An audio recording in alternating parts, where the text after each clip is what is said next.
That was very, very kind of you, Bobby, but we know how much Lynn and you were part of our family wherever we went. And thank you for being here today on this special day. And so I know that Elaine was supposed to be in the program before the young man that I'm calling, but since we're talking family, we would like to call on the two other men, and that is Colonel Doug Morrison and Colonel Rich Powell. And this is all the history of the 1st of the 4th Cavalry Quarter Horse, Fort Riley, Kansas. Colonel Morrison, that I introduced earlier, who worked in Arlington, and this will be followed by Colonel Rich Powell. Doug?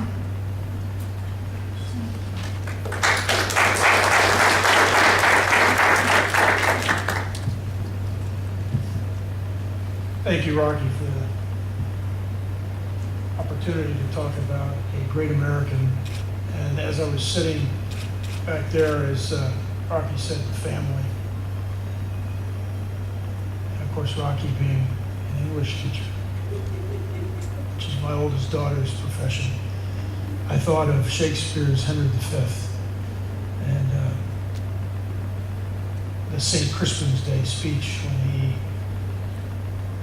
is cold and wet and tired in the middle of France, and the French are about ready to do battle, and he looks around and he says, "We may grow old and some will forget, but we won't forget. We happy few, we've been brothers." And clearly everyone in this room and everyone that knew Ed was part of those band of brothers.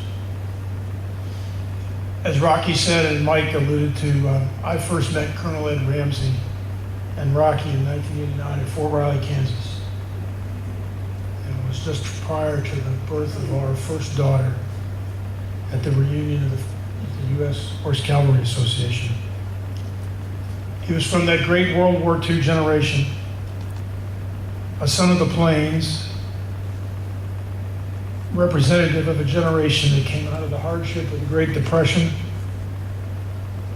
defended our nation and indeed the world against tyranny. And the general spoke so eloquently about that just a few minutes ago in the Philippines. But they created a vibrant society that became the beacon on the hill for the last part of the 20th century. You can see that in Ed's biography and what he did with his life after he left the Army. He's an American hero.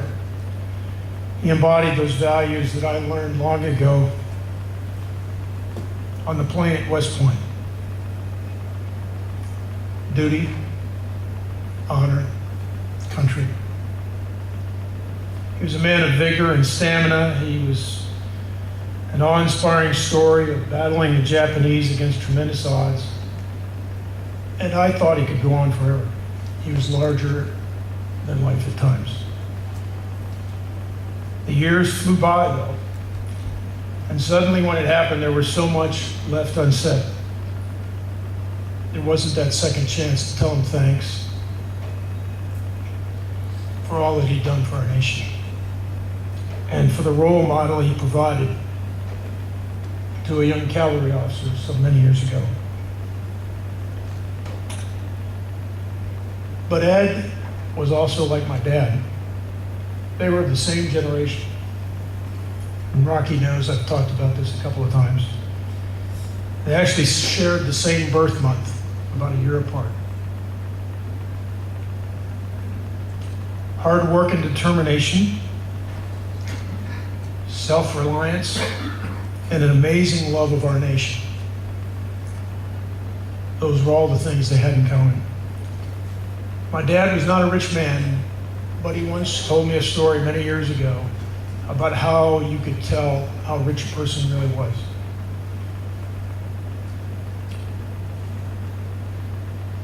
He said you could tell how rich a person was not by how much money they had, not by the size of their house, or by the fancy car they drove.